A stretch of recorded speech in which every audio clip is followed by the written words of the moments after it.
ile mipango ya ndoa feki mliona ile mipango ya ndoa feki ambayo huyu bidada Rozane anataka kutengeneza ndoa feki, ndoa ya mchongo.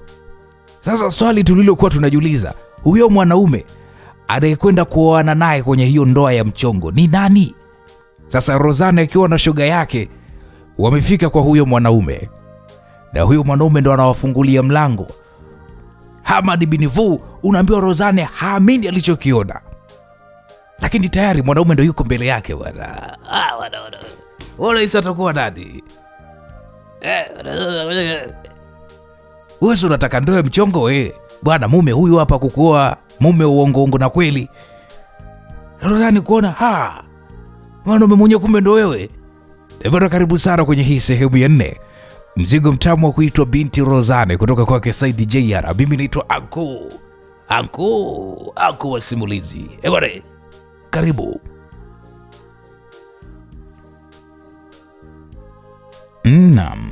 Dakika 3 tu mbele, Rozane pamoja na shoga yake walikuwa wamefika kwenye nyumba yenye vyumba vitatu. Ilikuwa ina sebule pamoja na jiko. Ilikuwa ni nyumba nzuri kidogo, japo sio mpya. Kwa nje ilionekana ina muda mrefu haijafanywa service. Kwa ndani ilikuwa imepambwa na ikapambika. Ndani kulikuwa kuna TV ya ukutani ya inchi 55. Kulikuwa kuna masofa, kulikuwa kuna zuria kubwa sakafuni, msikilizaji, na hata juu ya nyumba hiyo kulikuwa kuna feni, yani pangaboi, pamoja na meza ndogo ya kulia chakula yenye viti 4. Madirisha yake yalikuwa yamenakshiwa vizuri pamoja na kuwekwa mapazia makubwa mazuri kweli kweli.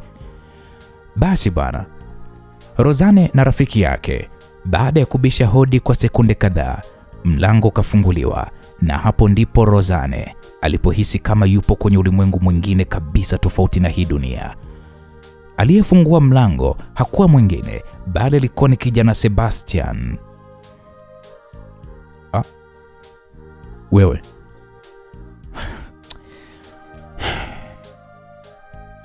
Rozane. Naam, msikilizaji, hata Sebastian mwenyewe alionekana kushangaa kidogo. Ni wazi hakuwa akitegemea kumwona Rozane nyumbani hapa.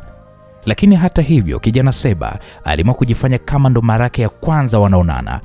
Akachia tabasamu na kisha akasema, okay.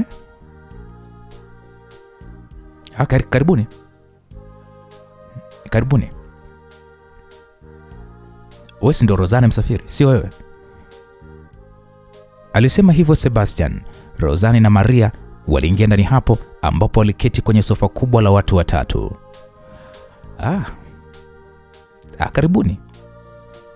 Karibuni tena jamani. Mimi hapa ndo nyumbani kwangu na tayari nimeshapewa taarifa zenu, na Bi Mwanja ameshanipatia taarifa, hivyo kama mna chochote cha kuweza kuuliza, uwanja ni wa kwenu, ulizeni, tunawasikiliza. Rozane pamoja na Maria walibaki wanatazamana kwa mshangao, na kisha Rozane akasema, Sebastian, hebu sijifanye unijui, sawa? Kwa hiyo ina maana wewe ndo unayekwenda kwa mwanaume wangu. Kwa hiyo mimi naenda kufunga ndoa na wewe Sebastian? Yaani hiyo ndoa ya mchongo, mwanaume mwenye ndo wewe? Bila shaka tayari jibu unalo. No, hapana. Haiwezekani.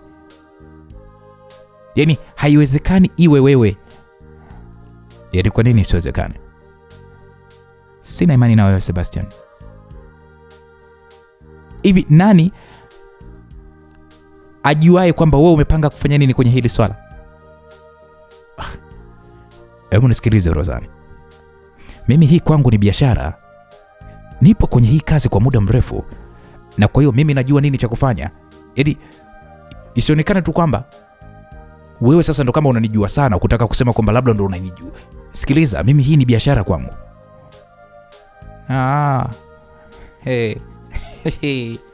Eti najua nini cha kufanya. Hivi wewe Seba, hivi wewe sio jambazi kweli wewe kaka wewe? Rozane, nakuheshimu. Kwa hiyo na wewe nakuomba uniheshimu kama vile ambavyo mimi nakuheshimu. Upo ndani ya nyumba yangu na mimi hapa sijakuita. Hivyo mimi nimekuita uje hapa kwangu? Nisikilize, umekuja na shida zako, na kama hutaki ondoka, yani sikulazimishi. Yani usije ukanijazia nzi. Hapa ni nyumbani kwangu na hapa ni ndani kwangu Rozane. Sija kulazimisha. Na hakuna sehemu ambapo mimi nimekuita kwamba uje hapa kwangu. Hutaki, ondoka.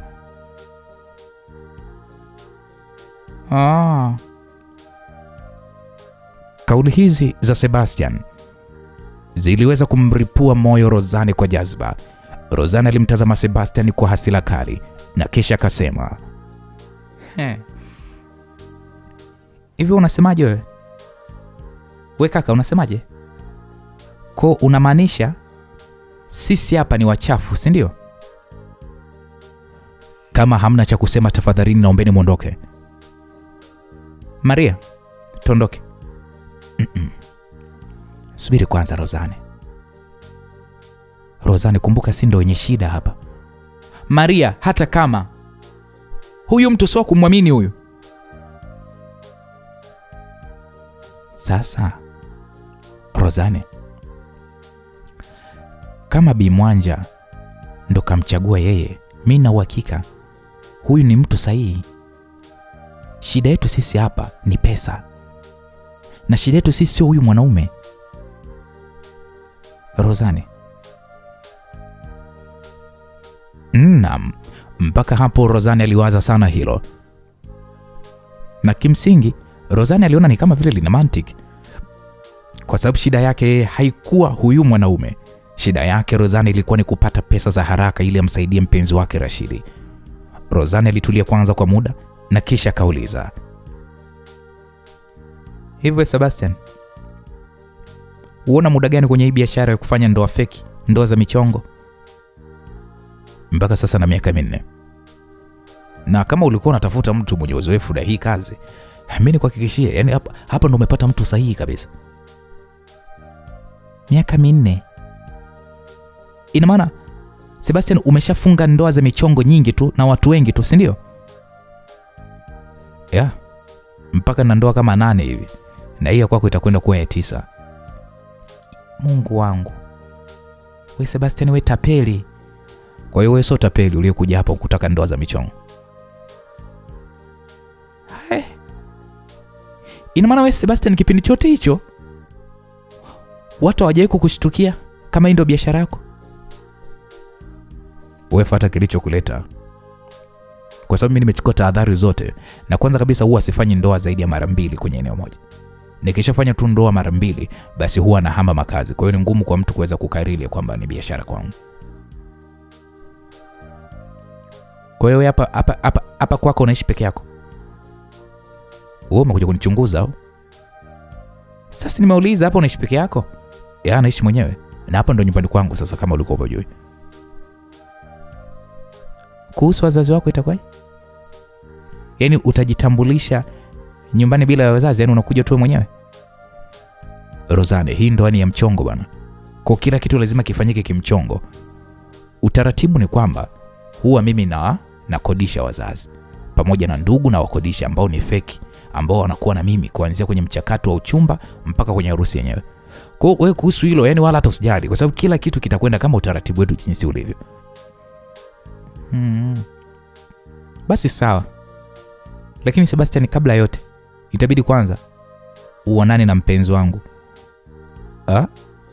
Naam. Sebastian alishangaa kidogo kuona kwamba Rozane anamwambia maneno kama yale, kwa sababu tokea ameanza zile kazi hakuwahi kukutana na mwanaume wa mwanamke ambaye anakwenda kufunga naye ndoa. Hakuwahi kukutana na mwanamke ambaye anataka kufanya ndoa feki hali ya kuwa ana mpenzi tayari. Sebastian ikabidi aulize, wewe ina maana kweli wewe una mpenzi wako? Naye, kwani mimi sio mwanamke? Asa kwa nini usifunge ndoa na huyo mwanaume wako? Si ufunge naye tu ndoa ya halali, yani mpaka unataka kuja kutengeneza ndoa ya mchongo, maana yake nini? Nisikilize Sebastian, mimi nilishalifikiria hilo kabla hata hujaniuliza. Unachotakiwa kujua, yeye mpenzi wangu, ni imani zetu, mimi na yeye ni dini mbili tofauti. Na isitoshe, tuna uhitaji wa pesa za haraka, kwa hatuna namna zaidi ya kufanya hii ndoa feki. Na okay. Sawa. Hamna shida. Unaweza tu kumwambia aje hapa, kwa sababu mimi nipo muda wote. Okay, sawa Sebastian. Sisi tunakwenda. Na kuhusu taarifa za wazazi wangu na mambo mengine kuhusu harusi nitakutaarifu baada ya mpenzi wangu kuonana na wewe kwanza. Okay, sawa Rozani, hamna shida. Naam, Rozani na shoga yake Maria walinyanyuka kutoka kwenye masofa na kisha walianza kuondoka zao. Wakiwa wako njiani, Rozani alionekana kuwaza sana jambo akilini mwake. Hadi hii ilimfanya mpaka rafiki yake Maria amuulize, Rozani, unawaza nini sasa shoga yangu? Kama kila kitu mbona kipo chini ya udhibiti wetu, sasa una mawazo ya nini? Maria, hili jambo naona lilishakuwa gumu. Kwa nini? Kwa ninavyomjua Rashidi, lazima tu atakataa nisifunge ndoa na Sebastian. Yaani kwa nini akatae sasa? Na wakati Rashidi anahitaji pesa. Rashidi ni ana wivu sana. Na kwa vile jinsi Sebastian alivyo, akimwona tu Rashidi lazima atakataa. Nisikilize Rozani.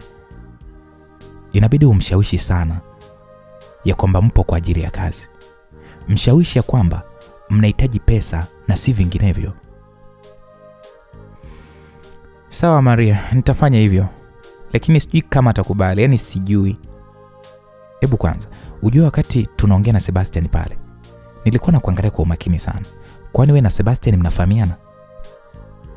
Namjua. Si ndio ule mpuzi aliyotupeleka Iringa? Kumbe. Sasa ndo naelewa kwa nini ulikuwa uko mkali. Na sio hivyo tu Maria. Nahisi hata na yeye pia ndiye aliyenibusu pale NS Resort Hotel. Yaani nina uhakika kabisa itakuwa ni yeye. Hebu acha utani. Kivipi yani? Mbona kama sikuelewi Rozani? Maria, hata mimi sielewi. Sikumuona na istoshe nilidhani kwamba ni Rashidi. Lakini taa zilivyowaka nilikuja kugundua kuwa hakuwa Rashidi. Sasa kwa nini unahisi ya kwamba atakuwa ni yeye huyu Sebastian? Harufu yake ya perfume ipo akilini mwangu, sijaisahau. Na nina uhakika ni yeye. Kama ni hivyo, Rozani, mimi nakushauri ili jambo usimwambie Rashidi. Kama akijua ndo atakata kabisa kufanya huu mpango. Sawa? Naam, walirudi mpaka Buza ambapo Rozani moja kwa moja alikwenda nyumbani kwa mpenzi wake Rashidi.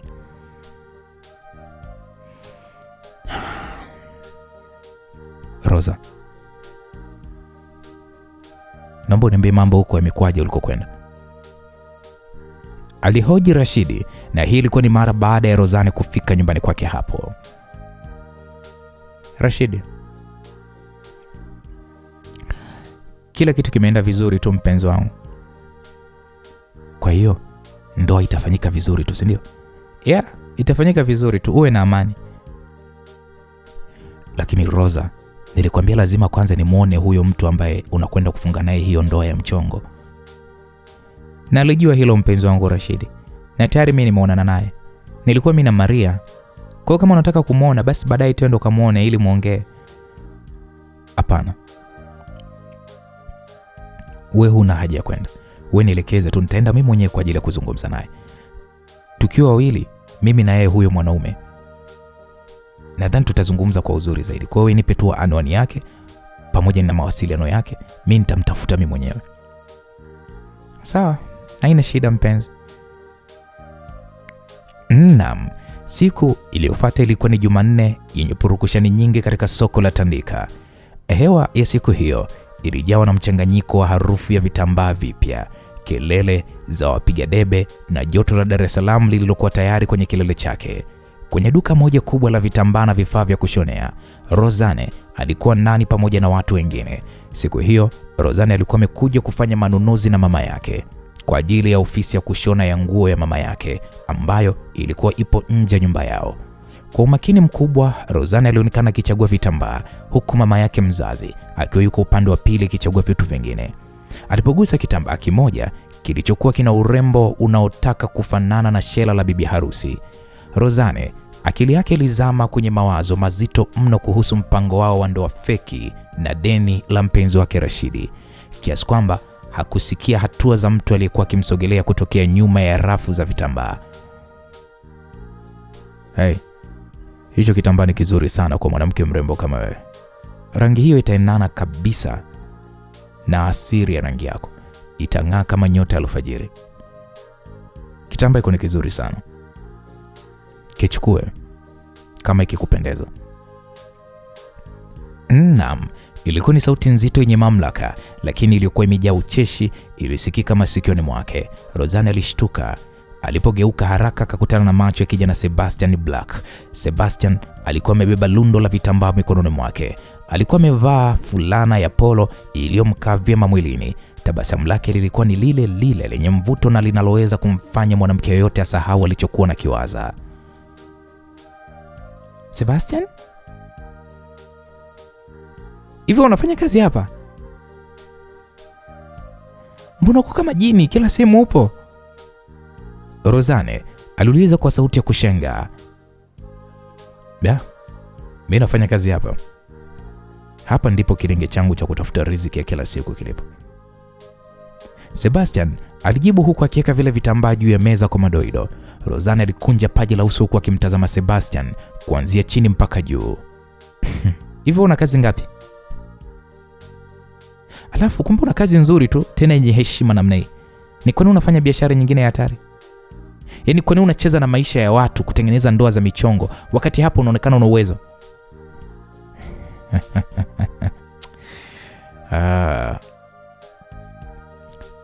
Unajua Rosanne, maisha ya mjini ni kama kitambaa cha rangi nyingi. Sehemu moja inaweza kuwa nyeupe, nyingine inaweza kuwa nyekundu. Hapa ni sehemu ya kuonyesha tu ungwana wangu. Kule kwingine ni sehemu ya kusaidia watu wenye shida kama za kwako kupata wanachokitaka.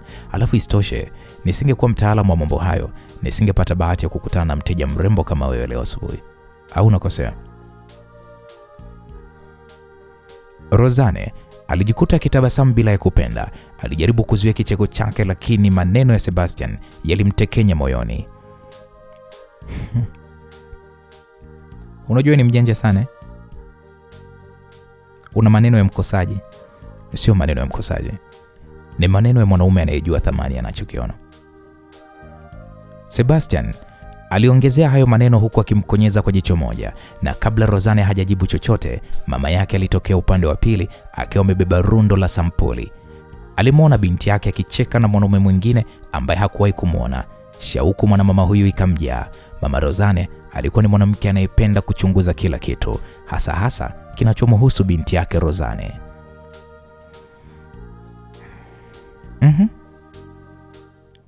Rosanne, binti yangu, mbona umepata uchangamfu huku? Kuna nini? Huyu kijana ni nani anayekufanya wewe ukatabasamu kiasi hiki hata hamsikii njaa ya soko? Aliuliza mama Rosanne huku akimtazama Sebastian kwa jicho la ukaguzi. Hofu ilimtanda Rosanne papo hapo. Naambiwa mapigo ya moyo yalianza kumwenda kasi. Rosanne alijua wazi ya kuwa akisema ni mshikaji tu, mama yake angeuliza kajuana naye wapi.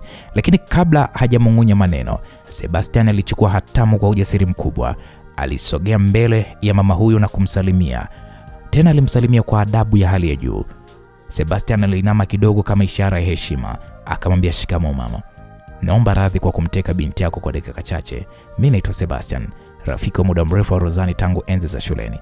Tulikuwa tujionana kwa muda mrefu na nimeshangaa sana kumuona hapa dukani kwetu leo. Kumbe dunia ni duara bwana mama. Sebastian alidanganya kwa ufundi wa hali ya juu, sauti yake ikiwa haina hata chembe ya wasiwasi. Mama Rosanne aling'ara uso kwa kusema, marahaba kijana wangu. Kumbe nyinyi ni marafiki wa zamani. Sasa mbona Rosanne hajawahi kunitajia kijana mtanashati na mwenye adabu kama wewe? Unajua huyu mwanangu huyu ni msiri kweli huyu. Basi mama, kuanzia leo utakuwa unanijua.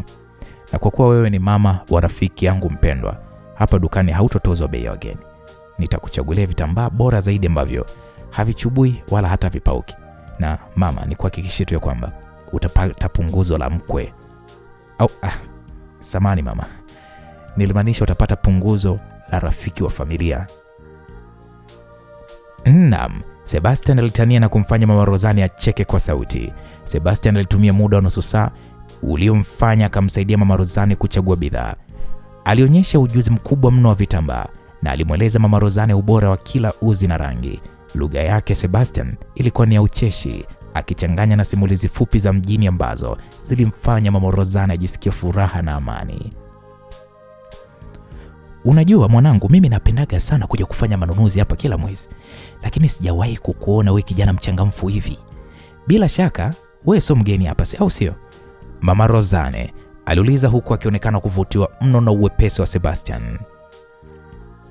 Ndiyo mama, umepatia kabisa. Mimi nilikuwa nafanya kazi kwenye tawi letu la Kinondoni, lakini bosi aliniona huku tandika kwamba aliona kutandika kama kumeelemewa kidogo, kwa akanileta huku nije kusaidia huduma bora kwa wateja wetu muhimu kama wewe mama.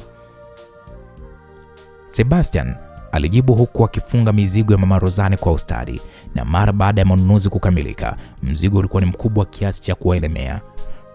Hapo ndipo Sebastian bila ya kuombwa alijitolea mara moja, akasema, mama, huu mzigo ni mzito na najua sokoni hapa tandika hakuna mwenye huruma.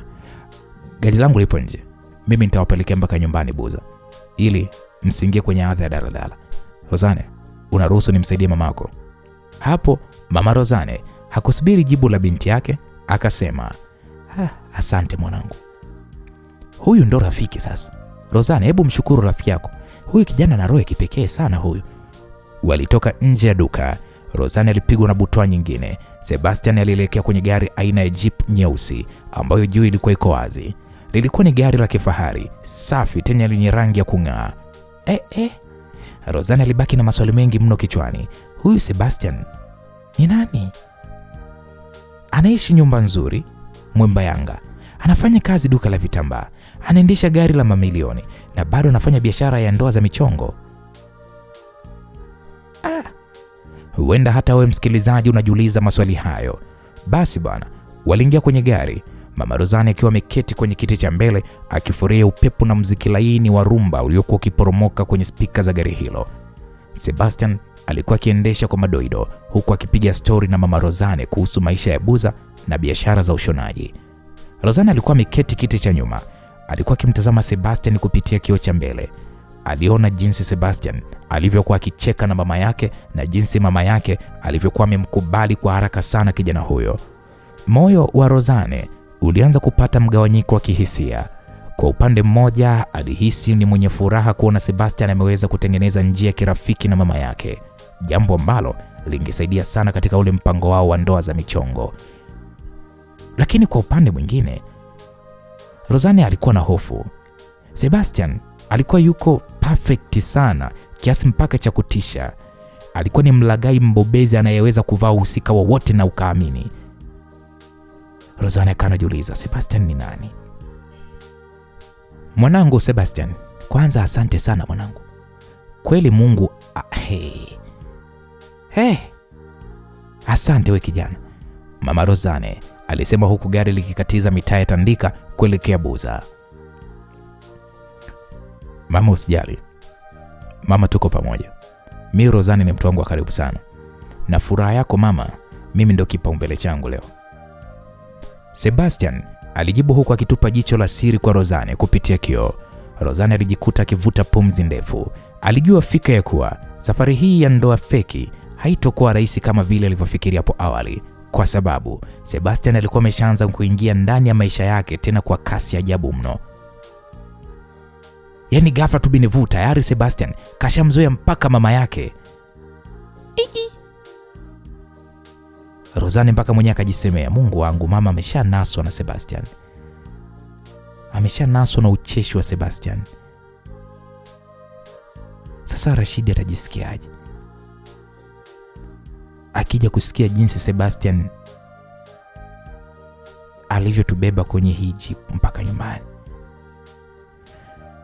Mungu wangu.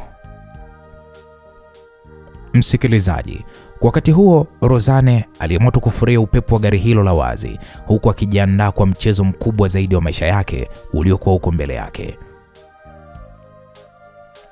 Baada ya dakika kadhaa kupita, waliingia mitaa ya Buza kwa kishindo.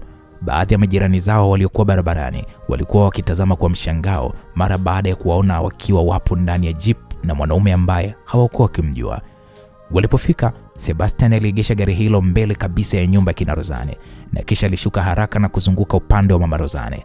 Alimfungulia mlango kwa madoido ya kishua na alianza pale kushusha yale mabunda ya vitambaa na baadhi pia ya vitu vingine walivyokuwa wamenunua huko sokoni. Mwanangu Sebastian, asante sana we kijana. Kweli we ni kijana wa kipekee sana. Mungu akubariki sana kwa msaada wako. Mama Rozane alishukuru huku akitabasamu, akiwa bado haamini kama amefika nyumbani bila hata ya vumbi la daladala. Alimshukuru sana Sebastian. Mama, wala hata usijali mama. Baraka zako ndizo nimezifuata. Basi mimi niishie hapa mama, naomba nikapumzike salama. Sebastian alijibu kwa sauti nyororo huku akipunga mkono. Mama Rozane aliingia ndani akiwa na mzigo wake. Alimwacha binti yake Rozane akiwa na Sebastian hapo nje. Rozane alibaki tu amesimama karibu na gari. Alikuwa akimtazama Sebastian kwa jicho lililojaa mashaka, mshangao na hata mvuto ambao alikuwa akijitahidi sana kuuficha. Moyo wake Rozane ulikuwa ukidunda kwa kasi ya ajabu mno.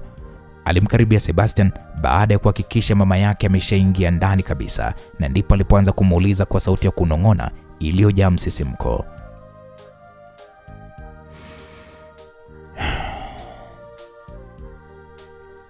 Sebastian, hebu nakuomba uniambie, wewe ni nani? Yaani unawezaje kumteka mamangu na kumfurahisha kirahisi namna hii ndani ya saa moja tu? Mamangu sio mtu wa kucheka na wageni hovyo. Lakini leo umefanya mamangu aonekane kama vile anakujua kwa miaka 10. Sebastian, who are you?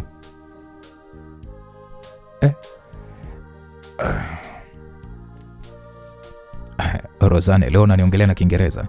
Siko hapa kwa utani Sebastian. Wewe ni nani? Mbona kila mahali upo? Rozane aliuliza akiwa yuko very serious. Alivuta harufu ya manukato ya Sebastian ambayo sasa yalikuwa yakichanganyikana na upepo wa jioni wa Buza. Sebastian aligemea mlango wa gari lake, akakunja pale mikono kifuani, huku misuli ya mikono yake ikijichora vizuri kabisa.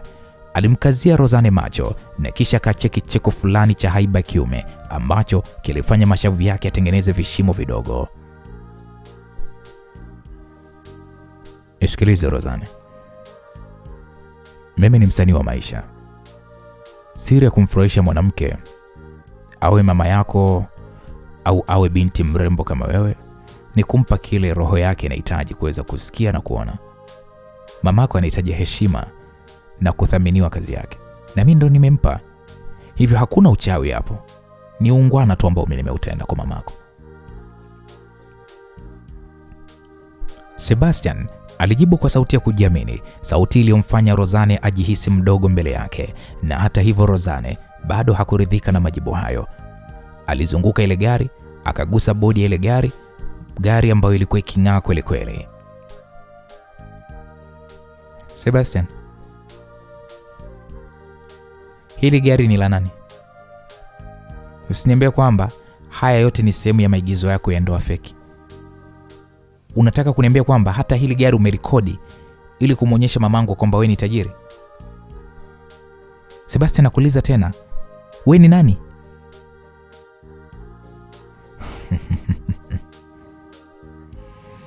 Sebastian alitabasamu tena, na safari hii tabasamu lake lilikuwa na chembe ya siri. Alimsogelea Rozane mpaka wakawa wamegusana sehemu za miili yao, na kiasi kwamba mpaka Rozane sasa aliweza kuhisi joto la mwili wa kijana Sebastian. Nisikilize Rozane, kuhusu gari, chukulia tu ya kwamba ni chombo cha usafiri kinachofupisha safari.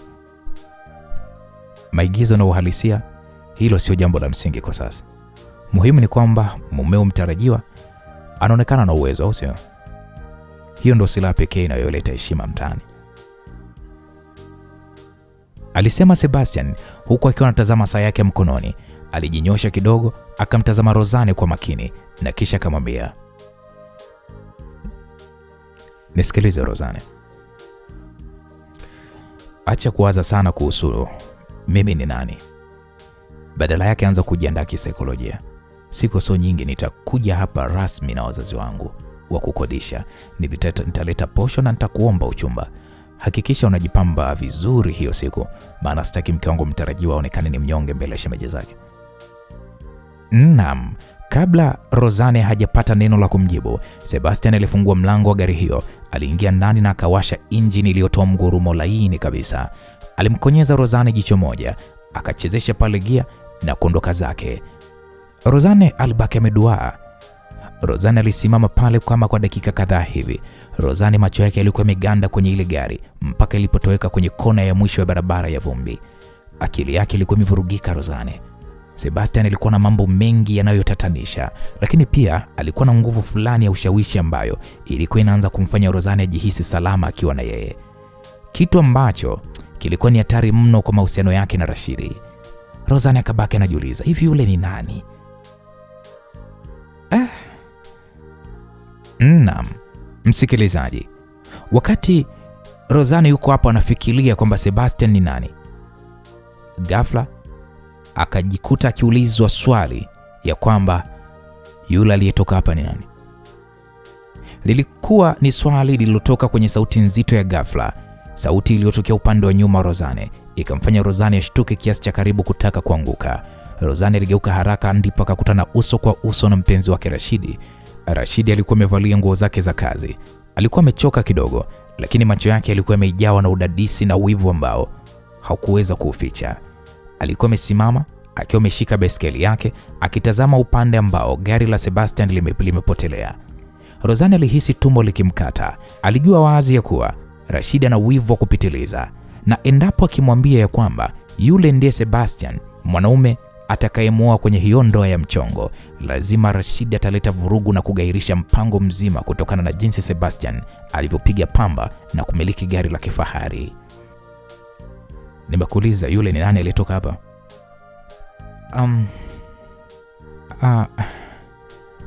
Yule pale ni mteja wa mama. Rozane alidanganya kwa uharaka, sauti yake ilikuwa ikimtetemeka kidogo.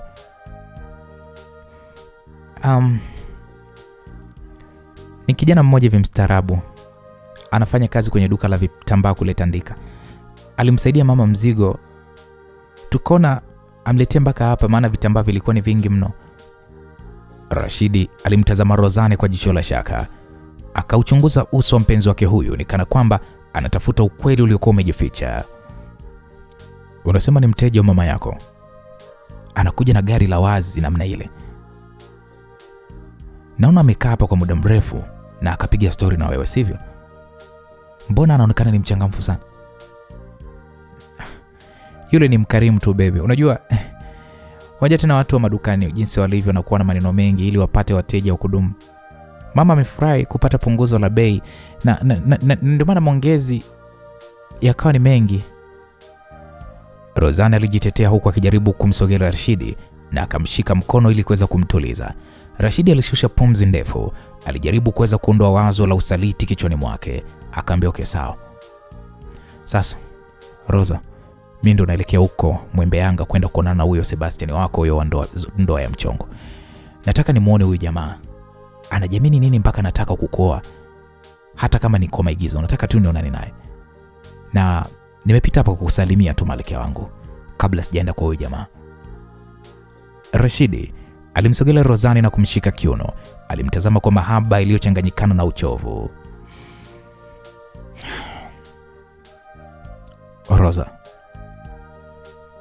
nimekumisi sana. Jioni ya leo Rozane, fanya basi tuonane. Unajua nimekuwa na kazi nyingi, lakini sura yako tu inanipa nguvu. Naomba tutoke pamoja kidogo tu hapo baadaye. Angalau tukakae pale kijioni kwetu tukanywe soda na tupige story. Rozane alitabasamu akijihisi ni mwenye hatia kwa kumdanganya Rashidi kuhusu Sebastian, lakini pia akijihisi kulainika kwa maneno ya mpenzi wake huyo.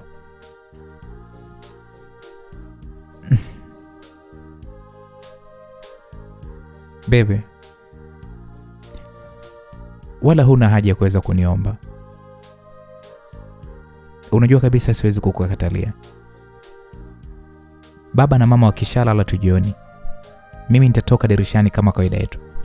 Nitakuja tu kesho usiku mzima tupange mipango yetu ya maisha baada ya hili dhoruba la ndoa feki kupita.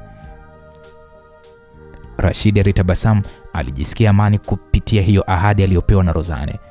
Rashidi alimvuta Rozane karibu zaidi, alimpiga busu zito la mdomoni, busu ambalo lilikuwa lina ladha ya umiliki. Nakupenda sana Rozane. Na usisahau kuwa nafanya haya yote ni kwa ajili yetu. Sitaki kumpoteza mwanamke mzuri kama wewe. Nakupenda pia Rashidi. Kila kitu kitakuwa sawa. Niamini mimi. Rozane alijibu, ingawa ndani ya moyo wake alikuwa akijiuliza mno. Ikitokea Rashidi na Sebastian wakakutana na Rashidi akagundua kuwa mteja wa vitambaa ndiye mume wake mtarajiwa, nini kitatokea? Basi bwana, Rashidi aliipanda baiskeli yake na alianza kuondoka kuelekea Mwembeyanga, akimwacha Rozane akiwa amesimama pale nje. Rozane alimtazama Rashidi akiondoka na kisha akatazama kule ambapo Sebastian alikotokea. Alijihisi kama yuko katikati ya moto na maji. Rashidi alikuwa ni mpenzi wake wa kweli na ana mapenzi naye ya kweli, lakini sasa Sebastian alikuwa ni kama fumbo ambalo lilianza kumvutia kwa namna ambayo hakuweza kuielezea Rozane.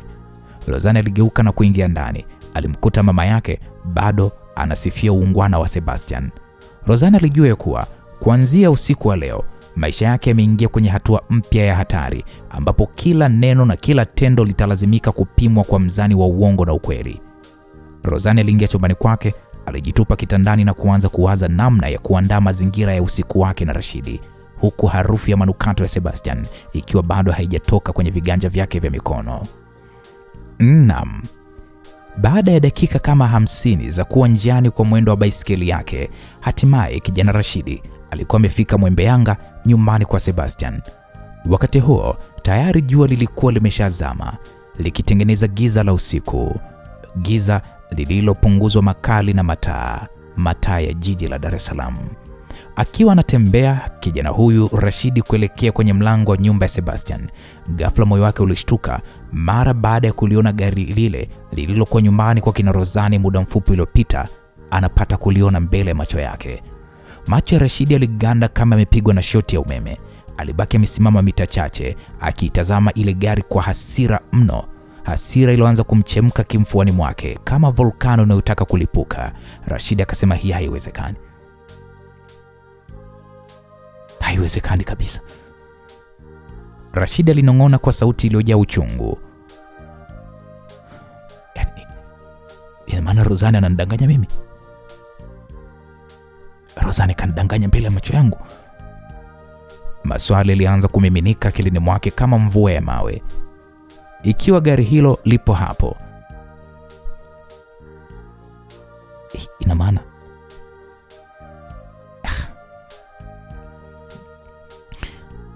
mteja wa vitambaa kweli ndio Sebastian? Na kama ndio Sebastian, ina maana yeye Sebastian ndiye aliwapeleka Rozane na mamake nyumbani?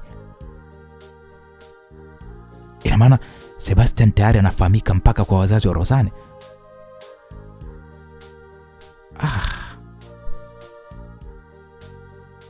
Ina maana anatambulika mpaka kwa mama mkwe wangu mtarajiwa?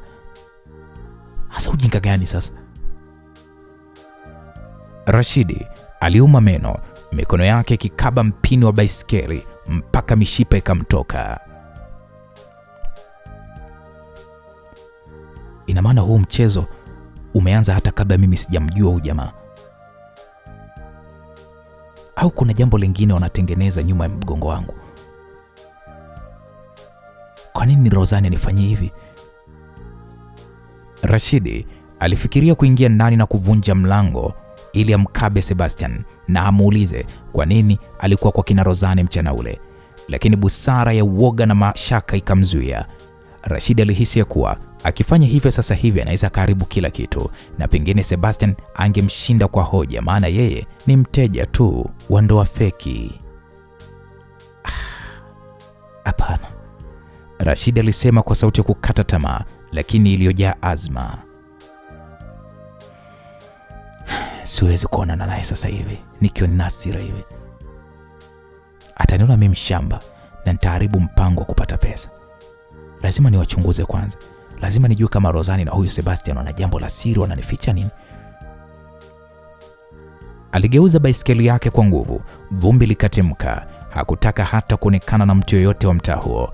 Kijana Rashidi aliendesha kwa nguvu baiskeli yake kuelekea upande wa pili wa mji, ambapo marafiki zake wa damu, Joti na Kidevu, walikuwa wakishinda wakipiga soga na kubadilishana mawazo ya maisha ya Uswahilini. Rashidi alipofika kijiweni, Rashidi alitupa baiskeli yake pembeni. Alijikunyata kwenye benchi la mbao. Uso wake ulikuwa umepata uweusi wa ajabu, macho yake yakionyesha dhahiri ya kuwa kuna kitu kinamtesa mno ndani ya moyo wake.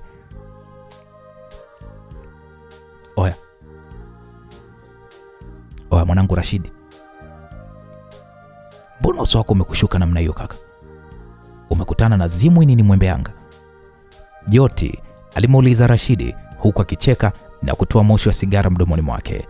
Rashidi alikaa kimya kwanza kwa sekunde kadhaa, na kisha alianza kutoa yote yaliyokuwa moyoni mwake. Aliwaeleza rafiki yake tangu mwanzo kuhusu mpango wa ndoa feki na Rozane, kuhusu lile gari la jipu aliloliona kwa kina Rozane na jinsi alivyolikuta tena nyumbani kwa Sebastian, huku Rozane akimdanganya kuwa ni mteja wa mama yake. Wakati anayasimulia hayo kijana Rashidi, Kidevu ambaye alikuwa ni mzoefu wa mambo ya wanawake wa mjini, alitikisa kichwa kwa masikitiko na kisha akatema mate chini akasema, hapo mwanangu bwana, sikiliza Rashidi. Kwa hiyo nikwambia ukweli kaka. Mimi sikushauri wewe kuendelea na huu mchezo unaocheza. Huyo demu wako huyo nani Rozane sijui, atakuwa anakuzunguka kaka. Na anakuzunguka mchana kweupe. Kidevu alisema kwa sauti ya mamlaka. Yaani wanawake mwanangu wa sasa hivi hao Waswahilini hao wenye shepu kama Rozane, sio wanawake wa kuamini hata kidogo kaka. Uona hakika gani huyo Sebastian hajajizolea sifa tayari kwa huyo mwanamke wako?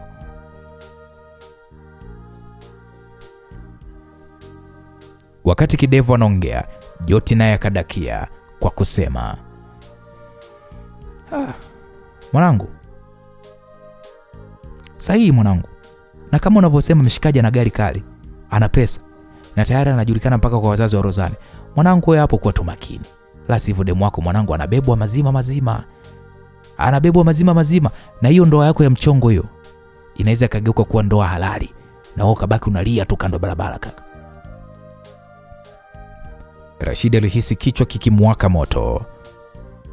Rashidi akasema, lakini jamani, mbona Rozane anasema anafanya hivi kwa ajili yangu washikaji, ili tuweze kulipa lile deni na nianzishe biashara? Alisema Sebastian ni mzoefu wa hizi kazi jamani. Mzoefu wa kazi au sio? Wewe jamaa, sikiliza kaka. Mwanaume gani ni mzoefu wa ndoa za michongo? Alafu mtu huyo eti ana gari la mamilioni na bado anakubali kuoa mwanamke mwingine kwa kulipiwa asilimia tu ndogo. Yaani gari tu anayoendesha nyinyi ya gharama kuliko hata hiyo pesa ambayo anapata kwenye hiyo ndoa ya mchongo. Sikiliza mwanetu Rashidi, hapo kuna namna huyu demo anakuzunguka. Labda huyo Sebastian alishamtamani Rozane siku nyingi sana na anatumia hiyo ndoa ya mchongo kama mlango kufanyaje aingie kwa Rozane. Kidevu ilibidi amsogelee Rashidi na kisha akamshika bega akamwambia, sikiliza kaka, sisi hapa ni marafiki zako au sio? Kwenye haya maisha ya mjini haya, hakuna mwanaume anayetoa gari lake akatoa muda wake kumpeleka mama mkwe na mtu mwingine sokoni bila ya kuwa na maslahi yake binafsi. Rozane hapo ameshakuingiza mjini kaka. Inawezekana hiyo ndoa fake hiyo ni geresha tu, na inawezekana hiyo ndoa ikaja kuwa ni ndoa ya kihalali mbele ya jamii, huku ukiamini kabisa ni biashara. Ndugu yangu, unachinjwa baharini kunajiona kaka. Halafu Rashidi, kile kitendo cha kukudanganya kwamba eti ni mteja wa vitambaa, uone kama hapo tayari mwanamke anakudanganya. Hiyo ni red flag mwanaetu, hiyo ni red flag kubwa sana. Kama biashara ni safi ya kutafuta pesa, kwa nini asikwambie tuwe kwamba Sebastian amekuja hapa kuanza kutengeneza mazingira ya kwa wazazi wangu? Kwa nini asikwambie hivyo? Kwa nini mwanamke akudanganye? Rashidi, huyu mwanamke anajua kabisa Sebastian ana vibe ambalo wewe huna. Anaogopa wewe ukija kugundua utaharibu hili dili ambalo pengine yeye binafsi Rozane ameshaanza kulifurahia.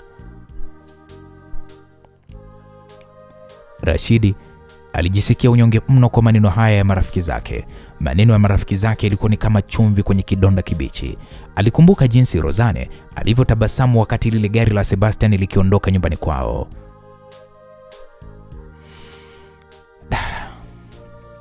Sasa nifanye nini jamani? Rashidi aliuliza, sauti yake ikiwa imevunjika kabisa. Sikiliza mwanetu.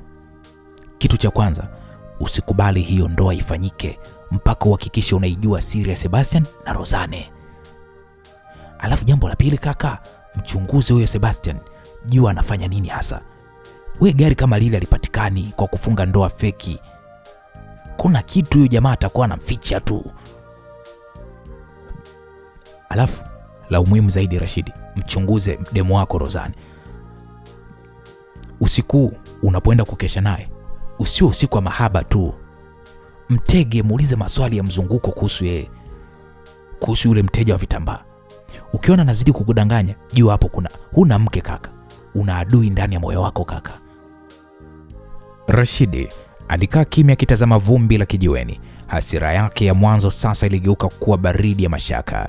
Alijiuliza ikiwa ni kweli Rozane, mwanamke aliyemwahidi maisha, anaweza kumgeuka kisa tu gari na mwanaume mchangamfu kama Sebastian. Loh, ilibidi sasa awaambie marafiki zake, jamani sawa, mimi nitafanya hivyo. Rashidi alisema huku akiwa anasimama. Leo usiku nitapata majibu.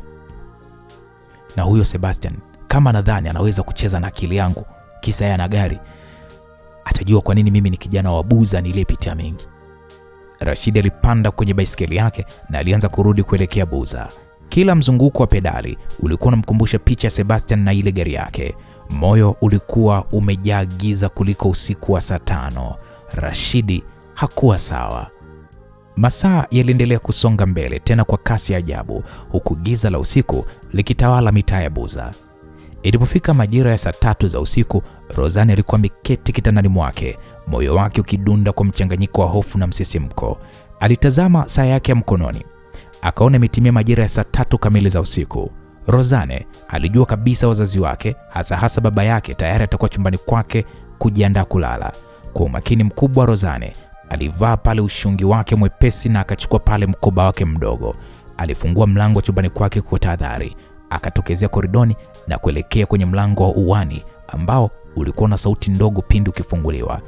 Alifanikiwa kutoka nje Rozane, ambapo hewa ya usiku ilimkaribisha kwa ubaridi mwanana. Nje ya fensi yao, bodaboda aliyekuwa amemuita tayari alikuwa akimsubiri, huku engine ikiwa imezimwa ili kutokuleta kishindo. Sikiliza, twende haraka, twende kwa Rashidi, Rozane alimnongoneza dereva wa pikipiki na kisha akapanda. Safari ilianza, lakini kabla hata hawajafika mbali, simu ya Rozane ilianza kuita ndani ya mkoba wake. Alipoitazama aliona ni namba ya ngeni. Aliamua kuipokea ili kuweza kujua ni nani huyu anayempigia. Halo? Sauti ya upande wa pili ikamwambia, habari dada.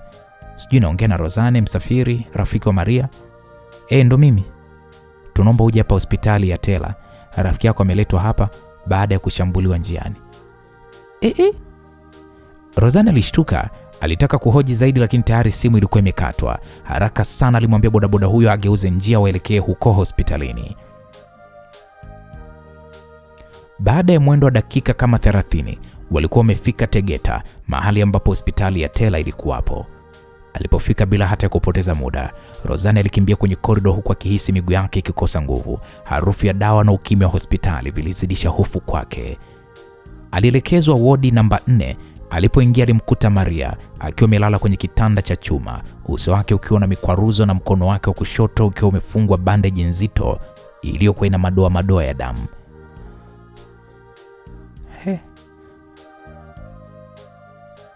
Maria shogangu, nini kimetokea? Rozane alijitupa pembeni ya kitanda, machozi yakimlengalenga. Maria alifungua macho kwa shida. Alijaribu kutabasamu kidogo, ingawa maumivu yalikuwa ni makali mno. Roza,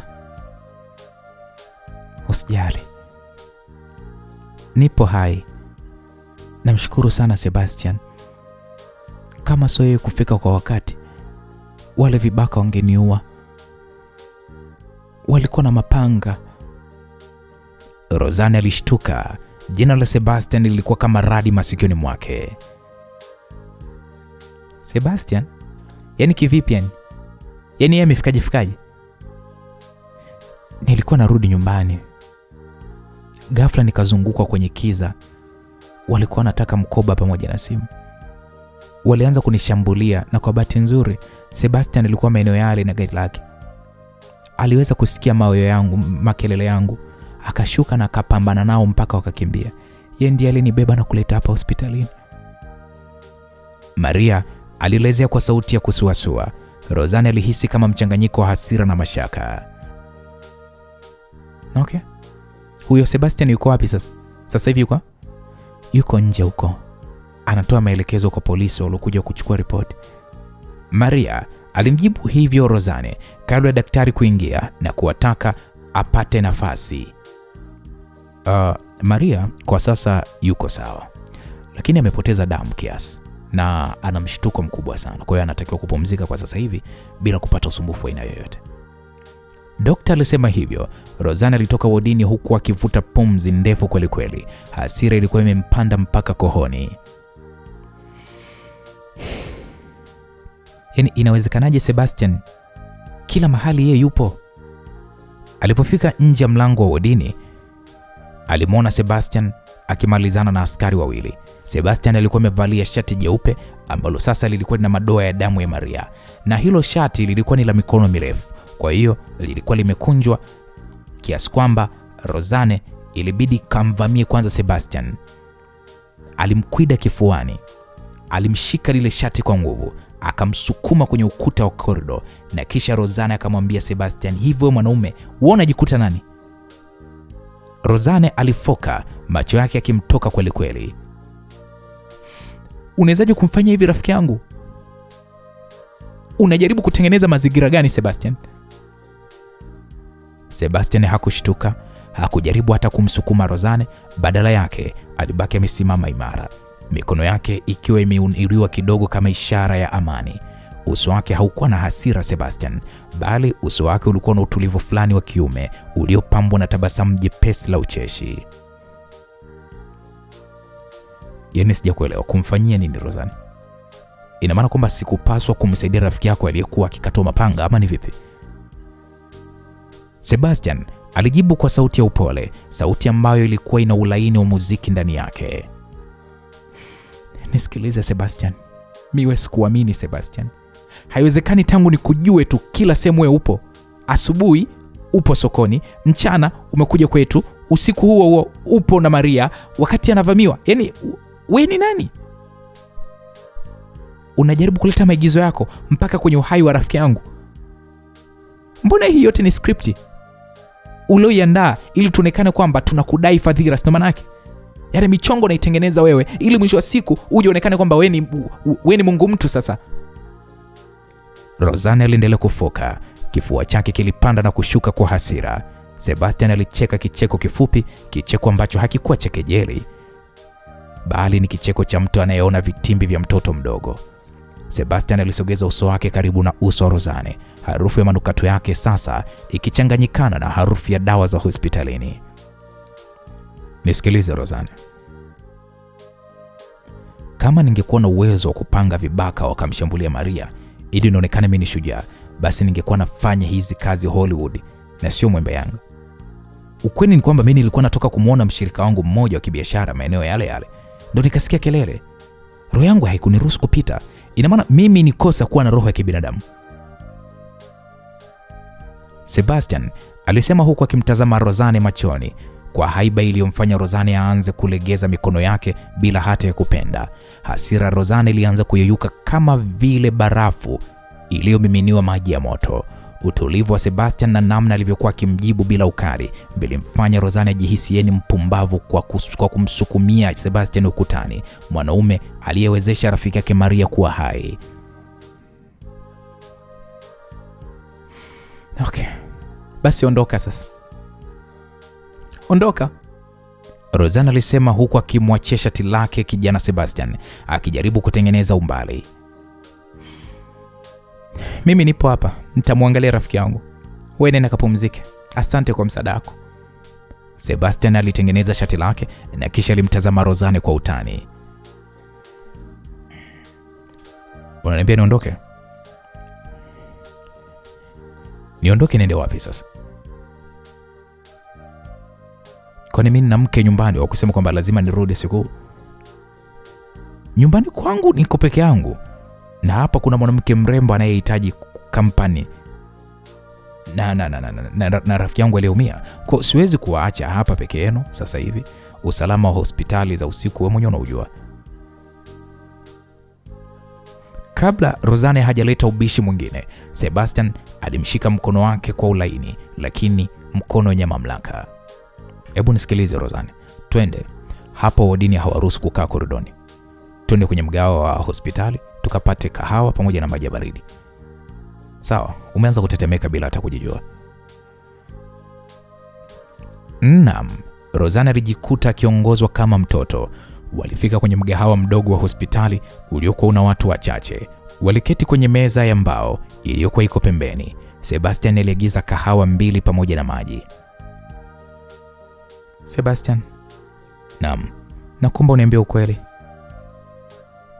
Rosanne alianza kusema hivyo huku akimtazama Sebastian aliyekuwa akionekana ni mchangamfu licha ya madoa ya damu kwenye shati lake. Hivyo ni Sebastian yule nayemjua mimi, yule wa kijijini? Nataka kujua wewe ni nani. Maisha yako yanaonekana kuwa na siri nyingi sana. Una gari la kifahari, una duka la vitambaa, unafanya ndoa za michongo, na sasa hivi wewe ni shujaa wa usiku. Mwanaume wa namna yako hafanyi kazi na kina Bi Mwinja kwa ajili ya kutafuta milioni chache. Kuna kitu wewe unakitafuta, na mimi nataka kukijua kabla sijaingia kwenye huu mtego wako. Naona kabisa unanitengenezea mazingira niingie kwenye 18 zako. Sebastian, wewe ni nani?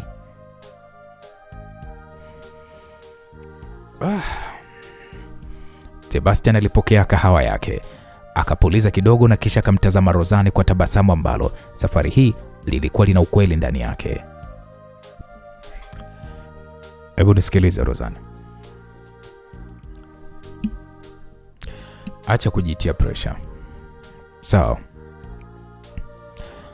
Mimi ni kijana niliyetafuta maisha kuanzia chini kabisa.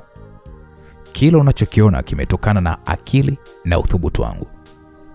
Biashara ya ndoa za mchongo kwangu mimi ni hobby tu inayolipa kweli kweli, lakini pia ni njia ya kuwasaidia watu wanaokwama kimaisha kwa sababu ya shinikizo la jamii. Kuhusu mimi kuwa kila sehemu, labda ni bahati mbaya au labda ni hatima yetu inayotuunganisha. Kwani wewe unadhani mimi nafurahia kuingia kwenye matatizo kila mara nikikutana na wewe? Hivyo wewe Rosanne, wewe hujijui kama wewe ni matatizo? Sebastian, hujajibu swali langu. Sebastian, kwa nini unajihusisha na mimi kiasi hiki? Ungekuwa mtaalamu wa hizi kazi, ungetaka tujue mambo ya kibiashara tu. Lakini umemteka mamangu kihisia, umemsaidia shoga yangu, unajaribu kutengeneza ufalme ndani ya moyo wangu, ama ni nini? Unataka nikupende eti? Rosanne alihoji, akijaribu kuwa mkali lakini sauti yake ilikuwa ikisawajika. Sebastian kwanza alicheka kwa sauti ya chini na kisha akamshika Rosanne kiganja cha mkono juu ya meza.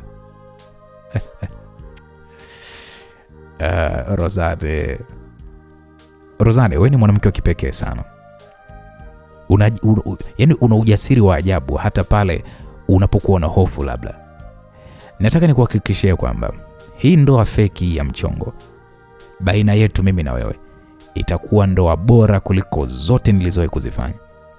Au labda nimeanza kuvutiwa na mteja wangu. Kwani hilo nalo ni kosa kwani? Rosanne alihisi joto likipanda usoni mwake. Alijaribu kutoa mkono wake kwa Sebastian, lakini alikuwa amemshika kwa namna iliyomfanya jihisi kulindwa. Kwa muda huo, Rosanne alimsahau kabisa Rashidi aliyekuwa akimsubiri kule Buza akiwa na hasira. Akili yake yote Rosanne ilikuwa kwa huyu mwanaume mwenye siri nyingi ambaye sasa alikuwa akimsaidia kuvuka usiku huu mgumu.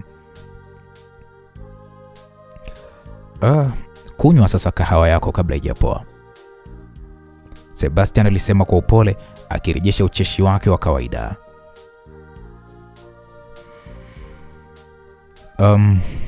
Usiku bado ni mrefu, na mimi sitoke hapa mpaka Maria atakaposema anaweza kukuachia, yani anaweza nikuachie wewe ili mimi niende, na baada ya hapa nitakupeleka popote utakapohitaji kwenda, hata kama ni kwa mpenzi wako anayekupigia simu sasa hivi.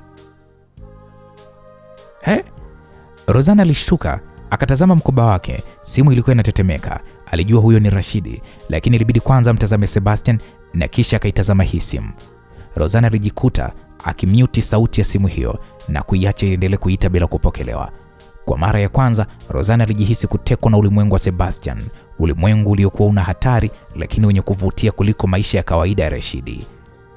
Masaa ya usiku wa manane iliendelea kukata, huku kishindo cha hospitali kikizidi kufifia na kuacha milio ya mashine na nyayo za manesi koridoni zikiendelea kusikika. Rosanne, mara baada ya kunywa kahawa ile, alizungumza na Sebastian kwa kirefu. Alianza kuhisi kope zake zikielemewa na uzito wa usingizi. Uchovu wa siku nzima tangu sokoni Tandika mpaka mshtuko wa kuvamiwa kwa Maria ulikuwa umeanza kumshinda nguvu. Rosanne, macho yako yanasaliti ujasiri wako.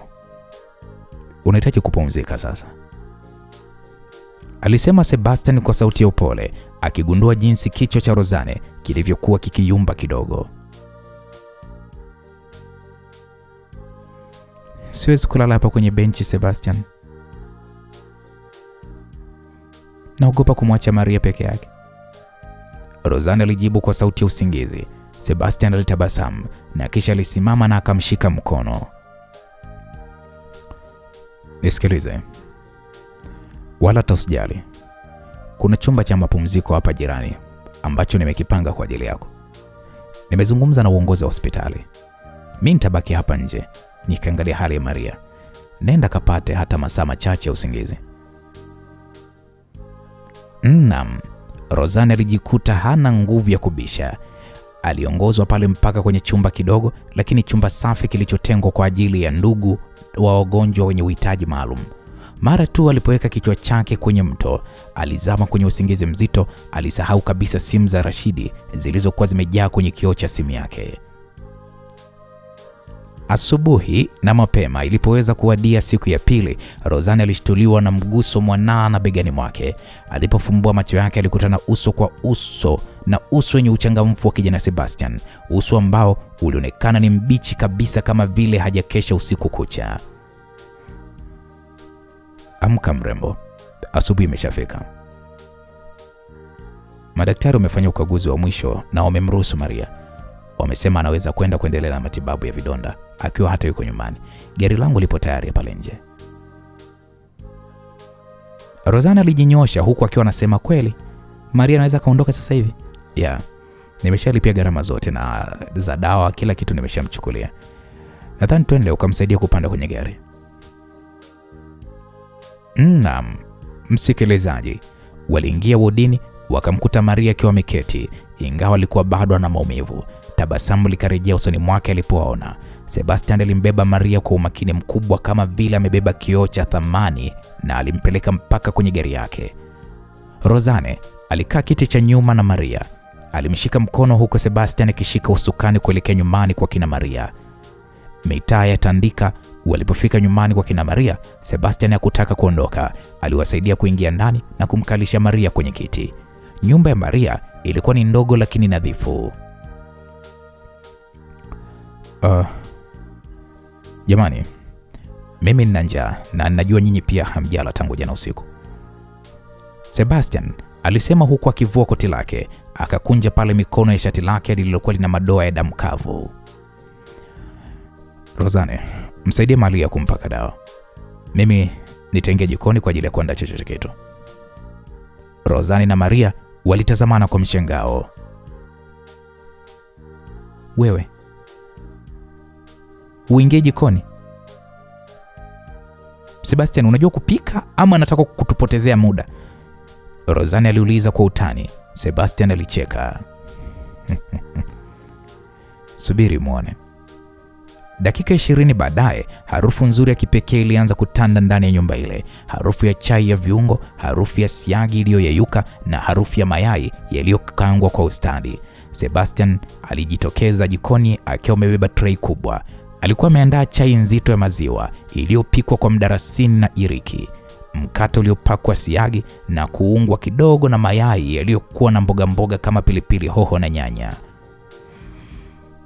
Karibuni kwenye kiamsha kinywa cha Chief Sebastian, alisema kwa utani huku akiweka mezani kwa madoido.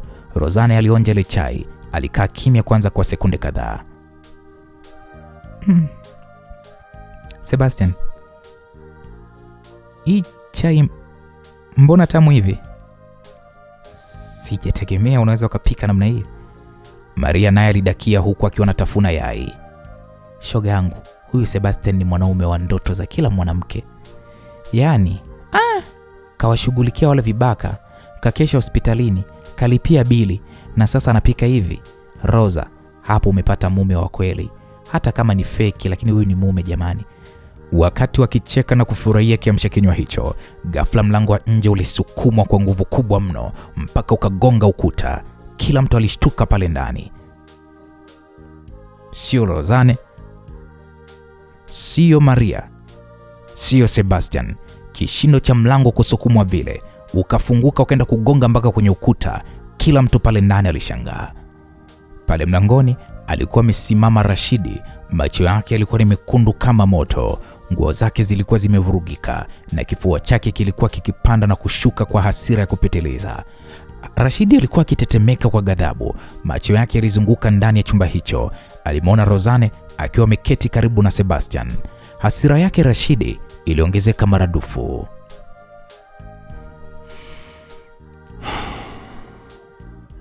Ina maana hapa ndipo ulipokuwa Rosanne? Rashidi alionekana kufoka, sauti yake ikitetemeka kweli kweli.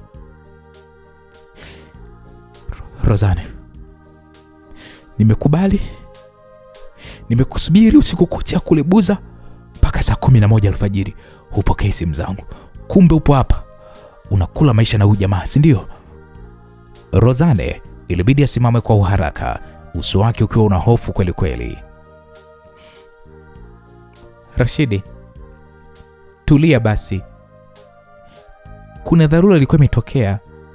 Maria alivamiwa na vibaka, nililazimika kuweza kukimbilia hospitalini. Hospitali? Hospitali gani? Mbona hukuniambia? Na huyu jamaa amefuata nini hapa? Kwani Maria hana ndugu?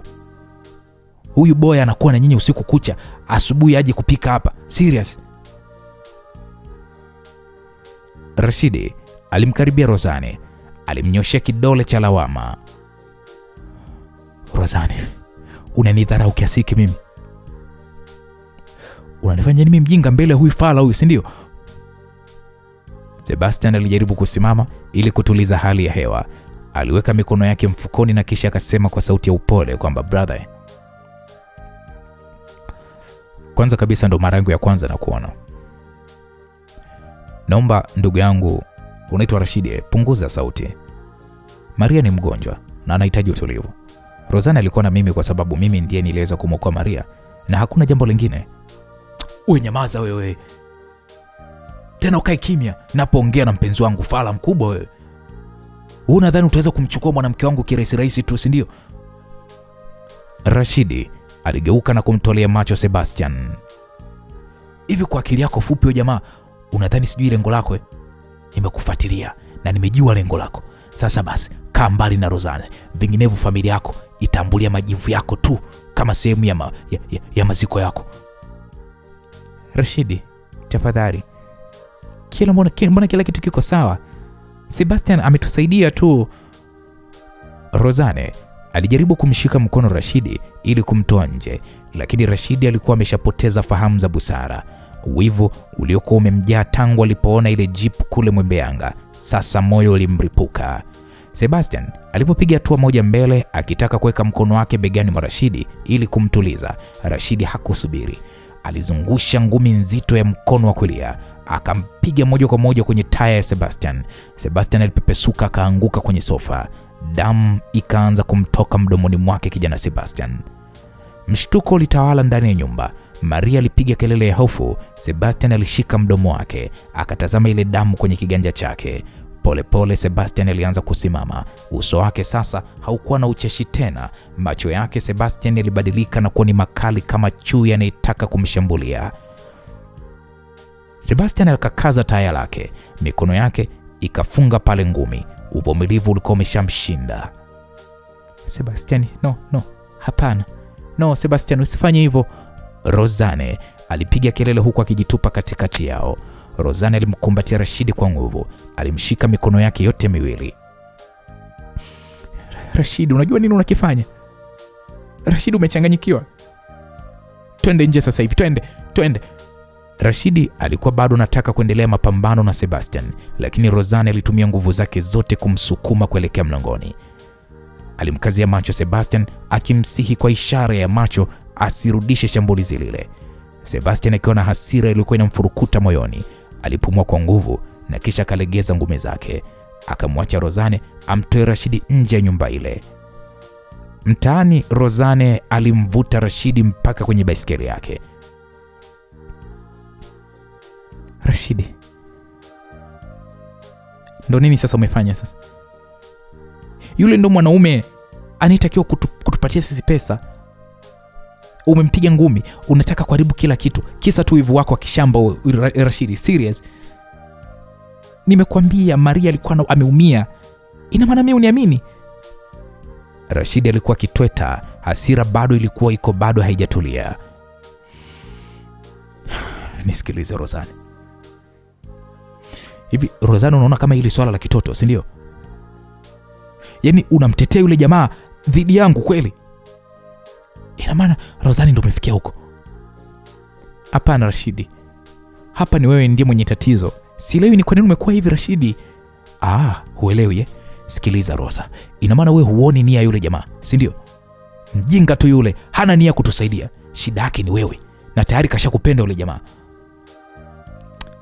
Rashidi, acha mawazo yako ya kijinga Rashidi.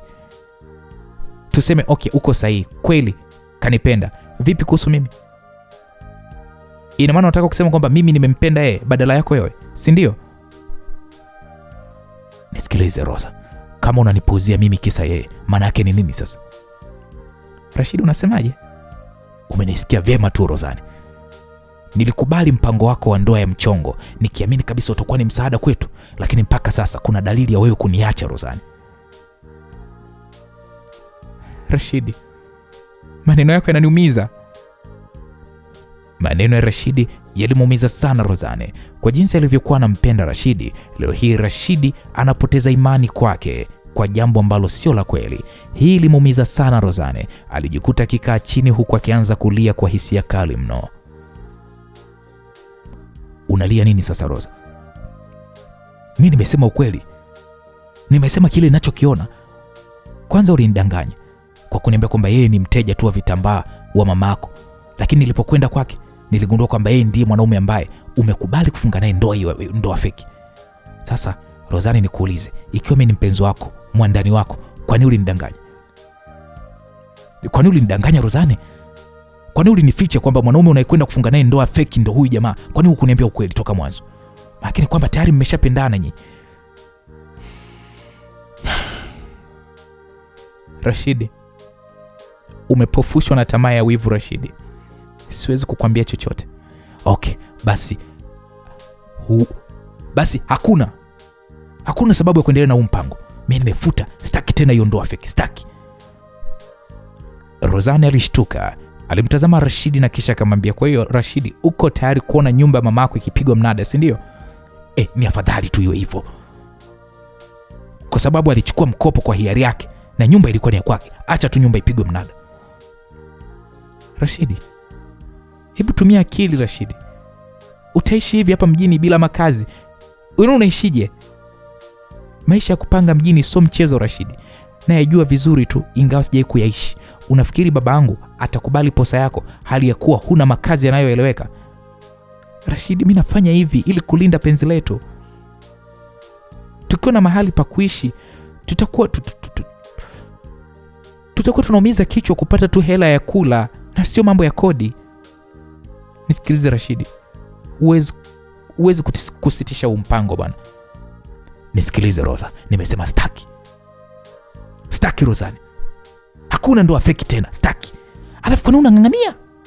Wewe umempenda yule mwanaume, si ndio? Okay, watu wa mikopo kwani wanapiga mnada nyumba yenu? Si nyumba mama yangu mimi? Si nyumba yetu sisi? Acha ipigwe mnada. Staki tena hela, staki tena ndoa feki. Kisa yeye ana gari au sio? Umeona yeye ni bora sana kuliko mimi mwenye baisikeli, si ndio? Ndio maana unamtaka unamletea shobo kwa sababu ana gari. Kauli hiyo ilimkera vibaya mno Rozane. Kwa hasira, Rozane alimuwasha kibao chepesi Rashidi na kisha Rozane akaondoka pale huku akiwa analia. Rashidi alibaki anamtazama Rozane mpaka alipotokomea kwenye kona ya mtaa. Baada ya kuona Rozane kaondoka, hakuna sababu ya kuendelea kuwa pale na yeye aliamua kuondoka zake. Moja kwa moja alienda kijiweni ambapo mara zote hukutana na rafiki zake. Safari alipofika hapakuwa na mtu. Rashidi aliketi mwenyewe, alianza kutafakari kwa kina kwa kile alichokifanya. Aliwaza na kuwazua namna ambavyo anaweza kapata pesa za kulipa deni, lakini bado ilikuwa ni ngumu kwake kupata suluhisho la haraka. Mwishowe aliona ni bora tu arudi kwa Rozane, mwanamke pekee aliyeonekana kumpigania kwa kila hali. Kwa kuwa Rozane alikuwa anampenda sana Rashidi, alimpokea Rashidi kwa moyo wake wote. Hivyo walikubaliana kuendelea na mpango wao wa ndoa feki, huku safari hii Rashidi akitaka kujua kila hatua ambayo Rozane atakuwa akiichukua na Sebastian. Ingawa Sebastian kwa upande wake alichukia sana kupigwa ngumi, lakini kwa kuwa alikuwa anaipenda kazi yake ya ndoa feki, aliamua kupotezea ili mradi waendelee na mradi wao ambao aliamini utampatia pesa kuliko ndoa nyingine alizowahi kufanya huko nyuma. Siku ya 5 iliweza kupita. Siku hiyo majira ya mchana, Rozane akiwa yuko gengeni, ghafla gari la kifahari aina Range Rover ilisimama kando yake. Kioo cha upande wa dereva kilishushwa polepole kwa mfumo wa umeme, na hapo sura ya Sebastian Black ilijitokeza. Siku hiyo alikuwa amevalia suti nzuri iliyomkaa vyema mwilini mwake, ikimfanya onekane kama kigogo wa serikalini au mfanyabiashara mkubwa wa kimataifa. Rozane alibaki na dua. Akaambia Sebastian, "Ni wewe tena?" Kama kaida yako nidanganye. Kama na hili gari ni la kwako pia. Nidanganye sasa, alisema Rozane huku akijaribu kuficha mshtuko wake, ingawa moyo ulimwenda mbio kumwona Sebastian akiwa ni nadhifu kiasi kile.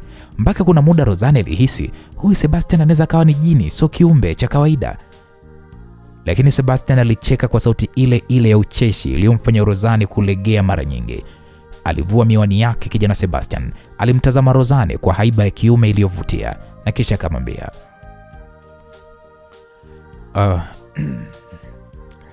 nisikilize Rozane, hili gari bwana sola kwangu. Mimi nimekodi tu. Unadhani kila siku nitakuwa na gari lile lile? Mabadiliko ni muhimu katika kila jambo. Kwanza panda basi tuanze tu, unanichelewesha ujue. We baba we. Niende wapi na we? Wapi? Rozane aliuliza huku akisogea karibu ya gari hilo. Alihakikisha majirani hawamshangai sana.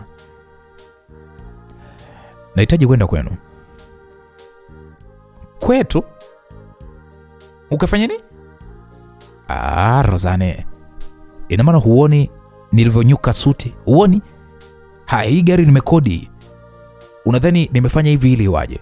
Leo naenda kwenu kujitambulisha rasmi. Nataka nimalizane na nyinyi haraka sana, maana bwanako Rashidi ana wivu vibaya mno. Nisingependa kupokea ngumi nyingine kabla hata tujaanza kuvuna matunzo ya pesa. Mwisho wa siku nasimama pale kwenye ndoa, watu wananiona madundu usoni. Hivi vitu mimi sivitaki bwana. Ndio tumalizane na mchongo wenu faster, mimi nipite zangu. Sebastian alijibu huku akimtania Rozane na kuonesha tabasamu lake lile lile, tabasamu la ucheshi. Lakini muda huo Sebastian alikuwa na kovu kidogo mdomoni mwake, kovu ambalo lilikuwa likimalizia kupona. Rozane alijikuta anashika kichwa kwa hofu.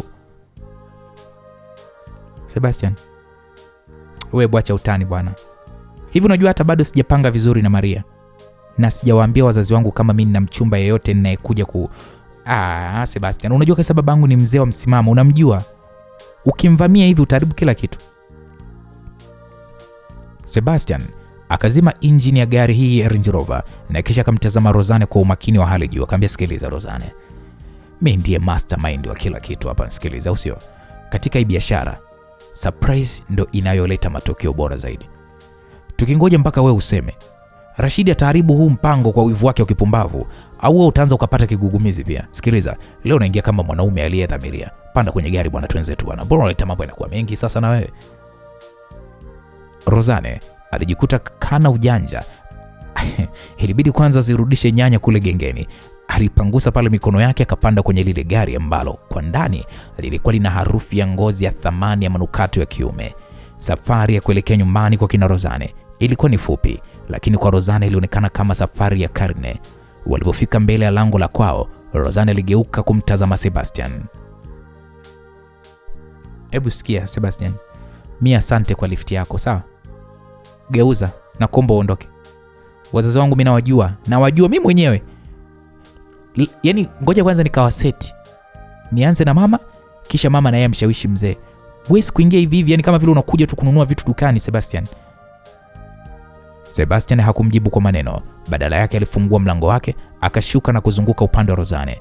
Alimfungulia mlango kwa heshima ya kifalme na kisha akamshika mkono kwa ulaini lakini kwa nguvu ya ushawishi. Akamwambia, sikiliza Rozane, usiogope. Mimi najua nini ambacho nakifanya. Sebastian aliingia na Rozane mpaka sebleni. Ndani walimkuta mzee Msafiri. Walimkuta yani baba Rozane akiwa amekaa kwenye kochi lake la zamani, kochi la mbao, akitazama runinga. Alikuwa ni mzee ambaye usoni mwake kulisomeka busara na ukali wa malezi ya kidini. Mzee Msafiri alishtuka kuona binti yake anaingia na Sebastian Black, mtu ambaye hawakuwa mgeni kwenye macho yake. Mzee huyu anamjua Sebastian kwa sababu ndiye aliyewasafirisha kuelekea kule Iringa. Na hapo Sebastian hakusubiri kuulizwa, alipiga hatua mbili mbele, akainama kidogo kwa heshima mbele ya mzee huyu na kisha akamsalimia. Shikamoo mzee wangu. Naomba radhi kwa kuingia bila taarifa, lakini moyo wangu ulinisukuma nisichelewe zaidi kusema yaliyomo kifuani mwangu. Rozane alibaki amesimama pembeni. Muda huo Rozane miguu ilikuwa inamtetemeka kwa kigugumizi. Baba. Huyu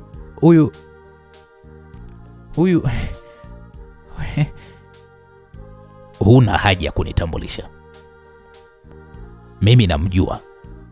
Labda mseme tu ajenda yenu ni ajenda gani, maana mnaonekana kuwa mna jambo la kunieleza na wasikilizeni. Aliongea hivyo mzee Msafiri, huko macho yake yakiwa yapo kwa hawa waliopo mbele yake. Sebastian alipumua kwa utulivu. Alimtazama mzee Msafiri machoni mwake na bila hofu akasema, mzee, mimi ni mjasiriamali. Najishughulisha na biashara ya vitambaa na mavazi, lakini pia na uwekezaji mdogo kwenye sekta ya usafirishaji, na ndio maana niliweza hata kuwapeleka Iringa. Kiukweli mzee wangu bwana, mimi nimekuwa nikifahamiana na binti yako Rozane kwa muda kidogo, na kila siku nilipoweza kumjua nilizidi kuvutiwa na tabia yake, nilizidi kuvutiwa na heshima yake na malezi yake pia, ambayo malezi yake bora ambayo ameyapata kutoka kwake nyinyi wazazi wake, hasa mama yake. Wewe unafanya biashara vitambaa? Ndio mzee. Ndio. Nimesikia binti yangu akikutaja wewe kama mteja wa mama yake. Sasa mapenzi hapa yameingiaje? Mzee wangu, penzi ni kama mbegu, hukua pasipo kutarajiwa. Mimi kiukweli nilivutiwa na Rozane si kwa sababu tu ya uzuri wake wa nje pekee, hapana, bali kwa sababu ya misingi yake ya kidini na heshima anayowaonyesha nyinyi wazazi. Kwa niliona kwamba kwanza maisha na mwanamke kama Rozane ni kupata baraka katika nyumba yangu. Nimekuja hapa leo kwa unyenyekevu, nikiwa nina nia ya dhati ya kutaka kumchumbia Rozane, na ikiwezekana ni moe ili tuanze maisha yenye baraka. Hapo mzee Msafiri alinyamaza kimya kwa dakika kadhaa. Sebure ilikuwa ina ukimya mzito kiasi kwamba sauti ya runinga ilisikika kama kishindo. Hebu sikiliza kijana. Dunia ya sasa imejaa matapeli. Unakuja na suti, unakuja na gari, lakini hayo mimi hayaangalii tabia yako. Binti yangu amelelewa kwenye misingi ya neno la Mungu. Wewe upo tayari kufuata taratibu zetu? Na je, una uwezo wa kumtunza Rozane kama nilivyokuwa namtunza mimi? Mzee wangu, gari na suti ni maganda tu hivi, lakini moyo wangu una hofu ya Mungu na niko tayari kufuata kila utaratibu wa familia yako. Iwe ni mahari, iwe ni vikao, au iwe maelekezo ya kiroho. Kuhusu kumtunza mzee wangu, mimi naahidi ya kuwa kama ukiniamini mzee wangu, Rozane hatokosa chochote ambacho mwanaume mwenye bidii anaweza kukipata chini ya hili jua. Naam, Sebastian aliendelea kutoa maelekezo mengi mazuri. Alitunga hadithi jinsi anavyotamani kujenga familia imara, akitaja umuhimu wa wazazi katika baraka za ndoa. Sebastian alionekana ni mchangamfu, mwenye heshima na mwanaume aliyekamilika kiuchumi, kama mzee yeyote anavyoweza kutamani mkwe awe. Rozane alibaki anashangaa tu. Moyoni mwake Rozane alijisemea, huyu mpuzi huyu, mbona anadanganya kwa ufasaha kiasi hiki? Kweli amebobea kwenye hii kazi. Rozane alijihisi kama anaangalia tamthilia, lakini tamthilia iliyokuwa ina hatari kubwa mno. Mwishowe mzee Msafiri alitingisha kichwa akionekana kulegeza kidogo ule ukali wa hapo awali. Alimtazama Sebastian na kisha akasema,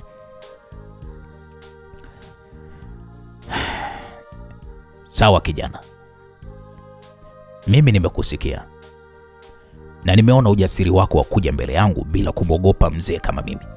Hilo linaonyesha wewe unajiamini sana. Mzee Msafiri alisimama, alishika fimbo yake na kisha akasema, ila kwa sasa kijana, nenda kasubiri majibu. Lazima niongee na mke wangu na lazima nifanye uchunguzi wangu wa siri kuhusu wewe, asili yako kijana. Hatuwezi kutoa binti yetu kwa kila mwanaume anayevaa suti. Ikiwa nitaafiki na kuridhika na kile unachokitaka, basi utapata baraka zangu na utamoa binti yangu. Asante sana mzee wangu. Naheshimu sana uamuzi wako na nitasubiri kwa subira jibu lako mzee wangu. Hapo alimgeukia Rozane, akamkonyeza kwa siri na kisha Sebastian aliaga. Alitoka nje kuelekea kwenye Range Rover yake, huku mzee Msafiri akimfuata kwa macho kupitia dirishani.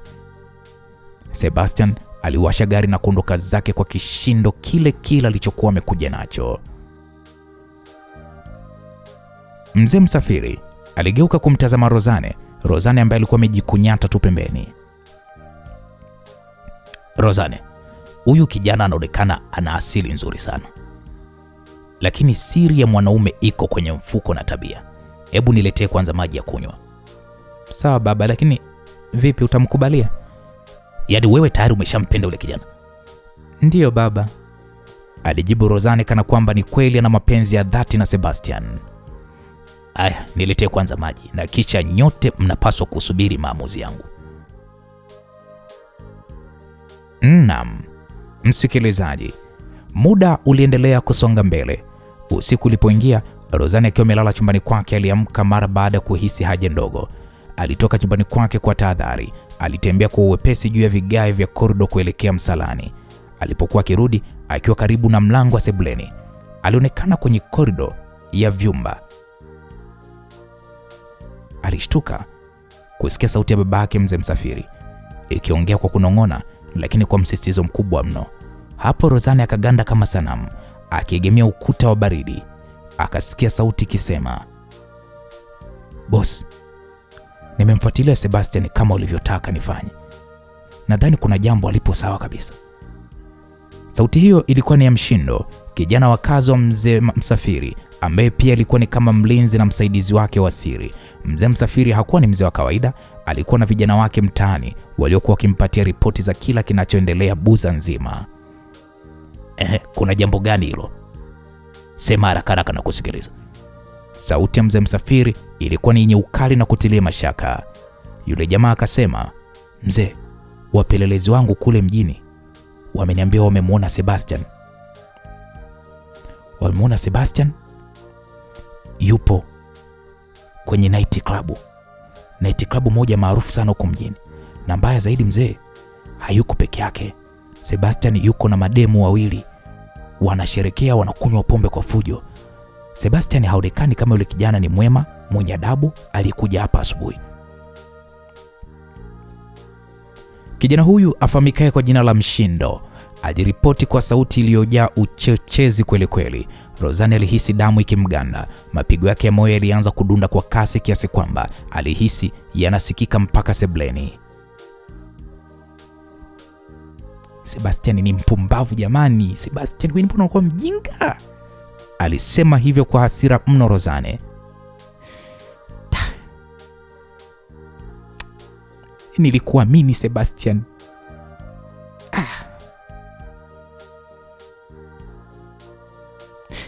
Ni Sebastian, mimi nilikwambia nipe muda ni waseti kwanza wazazi wangu. Hayo yote yasingetokea. Ona sasa umesharibu kila kitu. Alijisemea Rozane huku macho yake yakiwa yapo kwa baba yake.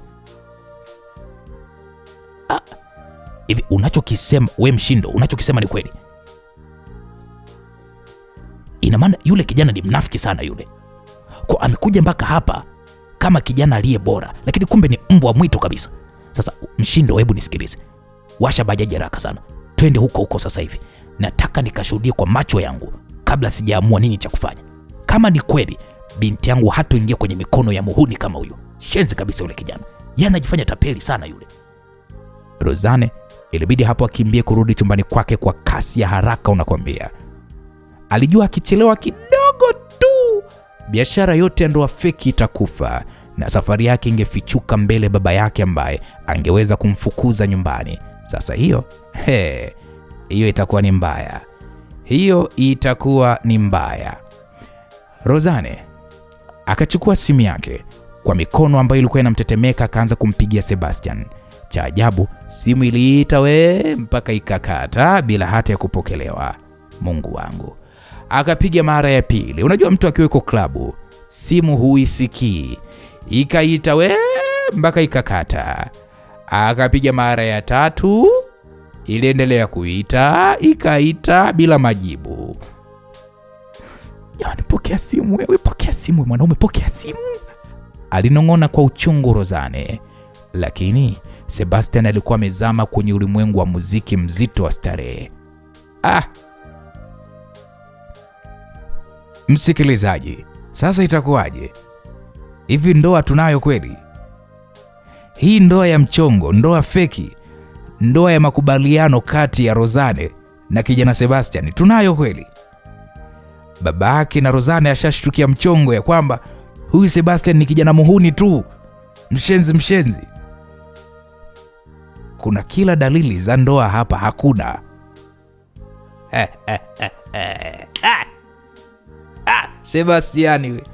Sebastian kaya haribu huko. Sebastian huko na mademu, anakunywa bia. Oya, ongeza moja, leta nyingine. Hapo hajui kama baba mkwe wake anakuja.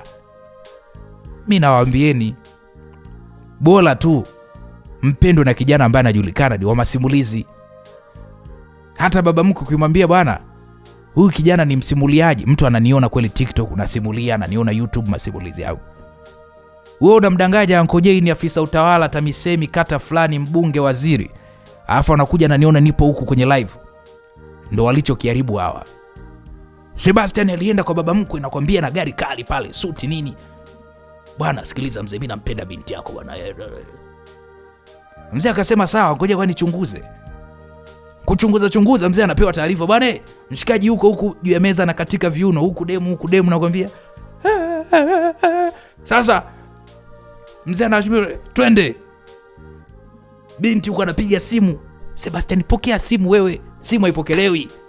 Kumbe Sebastian yuko juu ya meza anakula mziki.